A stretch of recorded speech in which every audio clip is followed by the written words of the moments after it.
안녕하세요. 뷰티크루 현지쌤입니다. 오늘 드디어 여러분들이 기다리고 기다리시던 대한항공 편이 업로드 됐습니다. 자, 박수! 요즘 여러분들 면접 보시느라 참 고생 많으시죠?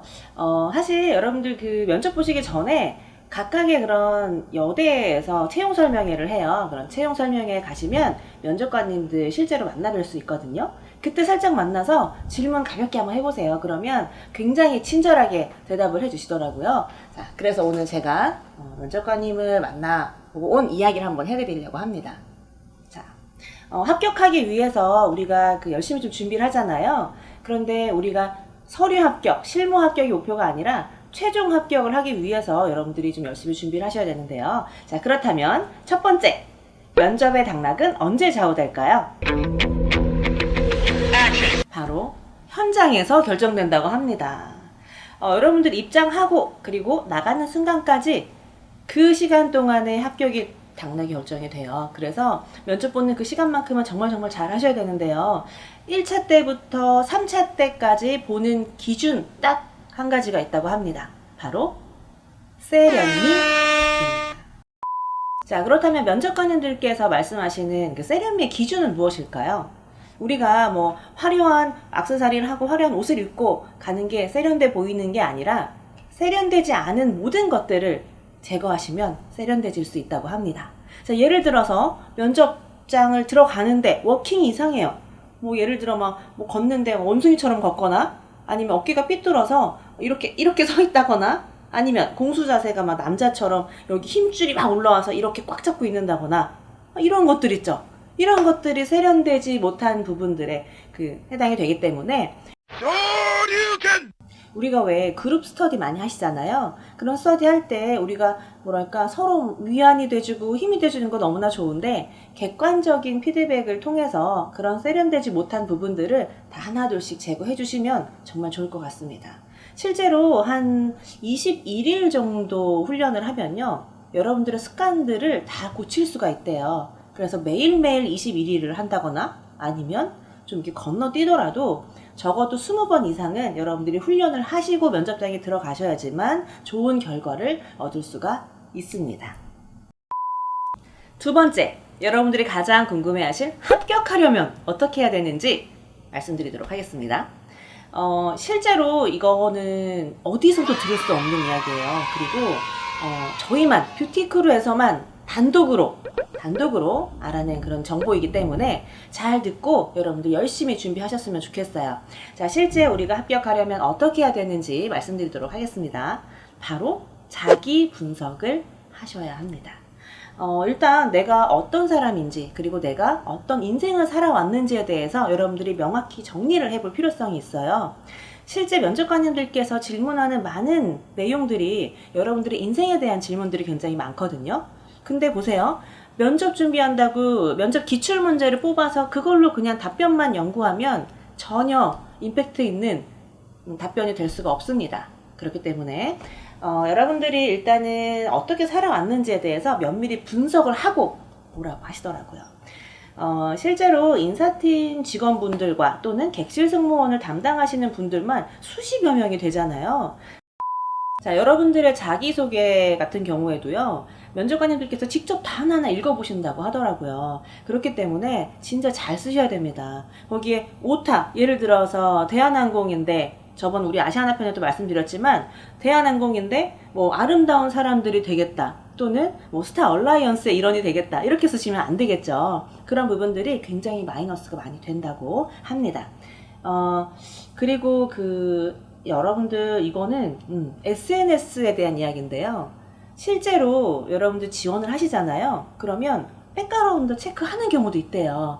SNS 같은 거 이렇게 관리 잘 하셔야 되는데 승무원 준비 시작한 이후부터 비행기 사진 많이 올려놓고 꿈에 대한 이야기를 좀 많이 올려놓고 클럽 가서 술 마시고 이런 거 올리지 마시고요. 그냥 정말 내 인생에 대한 스토리를 잘 SNS에 이렇게 올려놓으시면요. 혹시 모르는 또 그런 평가가 이루어질 수 있다고 하니까 SNS 관리도 잘 해주셨으면 좋겠습니다. 실제로 중복 지원자들에 대한 이야기들도 여쭤봤었는데요. 이렇게 중복으로 지원하는 사람들 있잖아요. 2번 또는 3번, 4번. 이런 분들은 다시 합격하기 위해서는 여러 가지 좀 작업들이 필요한데, 그걸 제가 말씀드릴게요. 근데 이거는 어떤 뭐랄까요? 그 컴퓨터의 고유 그 키 값이 있기 때문에 이렇게 중복 지원하시는 분들은요, 한 번쯤은 이메일, 주소, 전화번호, 뭐 기타 뭐 여러 가지를 바꿔보는 것도 한 가지 팁이 될 수 있다고 하시더라고요.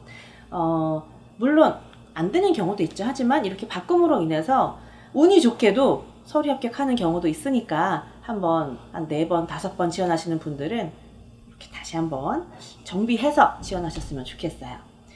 근데 이름까지 바꾸는 분들도 이제 계시다고 하더라고요.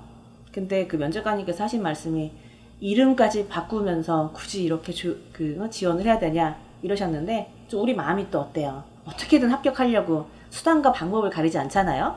저 개인적인 생각은요, 이름을 바꿔서 만약에 승무원이 될 수만 있다면 저는 바꿀 거예요. 그쵸? 자기소개 같은 경우에는 공을 들여서 제대로 작성을 하시면 좋을 것 같고요. 베끼거나 또는 어떤 뭐랄까 구글에 돌아다니는 그런 자소서를 좀 베끼지 않았으면 한다고 이제 말씀하셨습니다. 자, 스펙을 일단 보완하는 것도 중요한데요. 어느 정도의 스펙을 딱 올려놓으면 여러분들 아까 첫 번째도 얘기했지만 세련되지 않은 부분들에 대해서 빨리빨리 제거를 하시는 게 중요하다고 이제 생각을 합니다.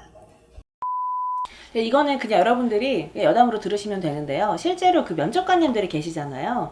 그 면접관님들이 이게 뽀뽀 끝나는 게 아니라 면접관님 위에 인사관리팀장님도 계실 테고, 또는 뭐 인사전략실장님도 계실 테고, 그리고 그 위에 뭐 본부장님, 기타 뭐 회장님, 단계별로 그 결제를 맡아야 하는 그런 시스템이 있을 수 있잖아요. 그렇죠? 그렇기 때문에 이렇게 실제 결제를 올리려면요, 그리고 혼나지 않으려면 훌륭한 지원자를 뽑아야 합니다. 예를 들어서 이 사람은 이러이러한 좋은 면이 있어서 합격시켰습니다라는 그런 확실한 명분이 있어야 되는데, 그게 없으면 안 되겠죠. 뭐 예를 들어서 타고난 재능이 있거나 내지는 뭐 엄마에게 물려받은 이런 뭐랄까 그 타고난 승무원의 미랄까 뭐 그런 것들을 가지고 있는 친구들, 또는 단 하나의 우월함만 있어도 충분히 합격한다고 합니다. 그래서 여러분들 그런 부분에 있어서 너무 쟤는 합격했는데 나는 왜 안 됐지? 좌절하지 않으셨으면 좋겠어요. 합격할 만한 단 한 가지의 무언가를 만들어 놓으시면 됩니다. 아시겠죠? 자, 면접관님들도 사실 그렇대요. 정말 좋고 훌륭한 지원자를 뽑아야 하니까 굉장히 집중해서 여러분들을 보신다고 합니다.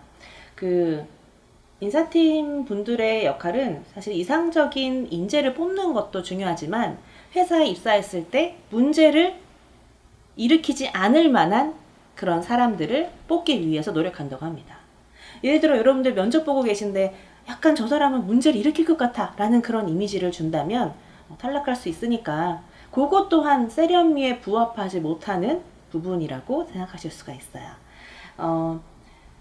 임원 면접 들어가기 전에 뭐랄까 대한항공 꿈의 비행 내지는 강한 입사 의지 이런 것들을 보여주시는 것도 굉장히 중요합니다. 실무 면접도 마찬가지예요. 세 번째, 가장 많이 탈락하는 코멘트입니다. 이거 진짜 궁금하셨죠, 여러분들? 저 이거 듣고 사실 좀 깜짝 놀랐어요. 헉, 이것 때문에 탈락한다고? 말이 됨? 정말? 자, 얘기해줄까 말까? 일단 자, 얘기해드릴게요. 바로 입사 의지 부족이라고 합니다. 여러분들 면접 보실 때 굉장히 막 입사하고 싶잖아요. 막 대한항공의 일원이 되고 싶어요. 그리고 저는 뭐 월급 받지 않아도 비행할 수 있어요. 이런 이야기 막 하는데요. 실제 면접관님들이 느끼시는 건요, 여러분들이 입사 의지가 부족하다고 합니다. 그래서 그 부분들에 대해서 연습을 좀 많이 하고 오라고 하시는데, 특히 얼굴 경련 일어나는 거 있죠. 우리 왜 얼굴 경련 막 일어나잖아요. 근데 그럴 수도 있는데, 사실 온몸이 떨리는 경우는 그래요. 뭐 그냥 넘어갈 수 있겠지만, 얼굴이 유독 많이 떨린다거나 그러면 탈락할 수 있으니까 얼굴 경련에 대해서도 그 무대 같은 데 많이 서서 뭐 스피치를 한다거나 또는 스터디 같은 거 많이 하시고 남 앞에 서서 말하는 연습들을 하시다 보면 이 얼굴 경련이 좀 없어져요. 그러니까 이런 것들 다 제거하시고 면접 보러 가셨으면 좋겠습니다. 여러분들 각자 그냥 여러분들끼리 뭉쳐서 스터디 하는 것도 좋은데요. 어떤 멘토와 함께 하는 것도 굉장히 중요합니다. 그런 의미에서 저희 뷰티쿨에 오셔서 연습하시면 더 잘 만들어져서 이미지 메이킹 잘 하셔서 면접 보러 가실 수 있으니까 오세요. 네 번째, 면접관님의 이해입니다. 여러분들 그냥 주변 친구들 그리고 나만 생각했지 사실 면접관님이 어떤 사람인지 한번 생각해 보셨나요? 실제로 이 면접관님들의 나이대나 성별에 따라서도 여러분들의 합격 당락이 결정이 됩니다. 최소한 10년 정도 근무하신 분들이 면접을 보시는 경우가 좀 많고요. 그리고 그 사회에서 이제 갖고 있는 뭔가 객실 승무원 하면 선망하는 직업? 뭔가 좀 멋있어 이렇게 생각하는 사람들이 전혀 아닙니다. 그렇기 때문에 이렇게 뭐랄까 승무원들의 모든 안 좋은 일들이 닥칠 때마다 방어해주고 보호해줘야 하는 의무도 있는 그런 분들이라서 나랑 같이 일할 사람 그리고 일해도 전혀 문제가 없이 쭉 같이 갈 사람을 이런 사람을 선호한다고 합니다. 이건 사실 굉장히 좀 중요한 팁인 것 같아요, 여러분들. 나를 알기 전에 일단 면접관님을 파악해 보는 것도 굉장히 좀 중요한 일인 것 같습니다. 실제 그 면접관님들은요, 회사에서 너무나도 훌륭한 분들을 많이 보시기 때문에 굳이 여러분들이 나의 우월함을 강조할 필요는 없다고 합니다.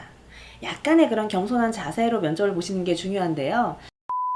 실제 저희 학생들 같은 경우에도 제가 이력서를 보면요, 정말 영어 점수, 중국어 점수가 진짜 높아요. 그래서 자기소개나 뭐 지금의 심정을 말해보세요 라고 했을 때 실제 진짜 제대로 대답할 수 있는 친구들이 몇 안 됩니다. 그래서 굳이 여러분들의 우월함을 강조할 필요는 없고 겸손하게 가시면 됩니다. No! God, please, no! 텔레비전에 내가 나왔으면 정말 좋겠네, 정말 좋겠네. 좀